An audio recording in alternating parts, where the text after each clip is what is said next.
Hello प्यारे बच्चों, कैसे हैं आप सब। आशा करती हूँ आप सब अच्छे होंगे। आज मैं आपको कक्षा 4 का चैप्टर नंबर 8 पढ़ाने जा रही हूँ, जिसका नाम है तारे। तो देखो बच्चों, इसमें अध्यापिका और बच्चों के बीच में एक पहेली की चर्चा हो रही है। देखते हैं उस पहेली का क्या जवाब है। तो देखते हैं इस कहानी में। अध्यापिका, बच्चों मैं तुमसे एक पहेली पूछती हूँ, सोच कर उत्तर देना। एक थाल मोतियों से भरा, सबके सिर पर ओंधा धरा, चारों ओर वह थाल फिरे, मोती उससे एक न गिरे। बताओ क्या। तो हेमंत ने कहा आकाश। अध्यापिका, शाबाश। विजय तुम बताओ, यहाँ मोती किसे कहा गया है।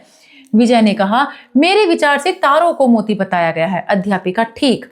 नीलम ने कहा मैडम ये तारे क्या हैं।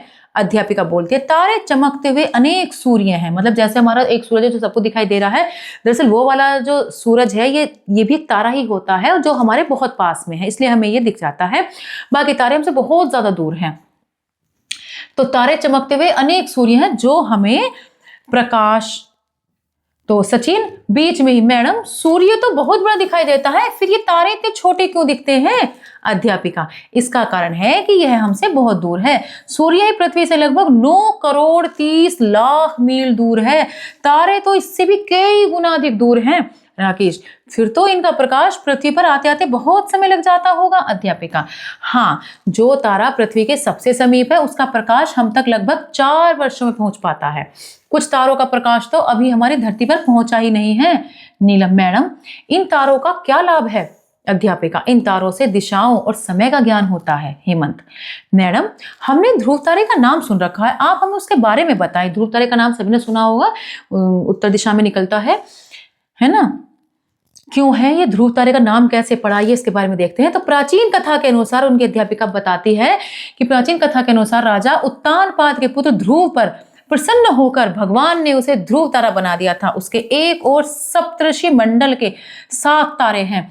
हवाई जहाज के चालक ध्रुव तारा देखकर दिशा का ज्ञान प्राप्त करते हैं। नीलम, मैडम कुछ तारे नीले और कुछ सफेद क्यों दिखाई देते हैं। अध्यापिका, तारे लाल, पीले, नीले, सफेद रंगों में दिखाई देते हैं। इन्हीं से इनके ताप और आकार का पता चलता है। लाल रंग का तारा सबसे बड़ा होता है, पर इसका ताप सबसे कम होता है। नीले और सफेद तारे सबसे छोटे होते हैं, पर इनका ताप सबसे अधिक होता है। अंजलि, मैडम आकाशगंगा क्या होती है। अध्यापिका, आकाशगंगा एक प्रकार से तारों का कारखाना है। आकाशगंगा क्या है, एक प्रकार से तारों का कारखाना है। इसमें अनेक नए तारे बनते रहते हैं।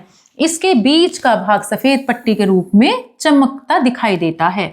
नीलम, मैडम मेरी समझ में एक बात नहीं आ रही, ये तारे एक दूसरे के इतने पास पास भी हैं और तीव्र गति से चक्कर भी काट रहे हैं, फिर इनकी आपस में टक्कर क्यों नहीं होती। कितना अच्छा सवाल करा है ना नीलम ने।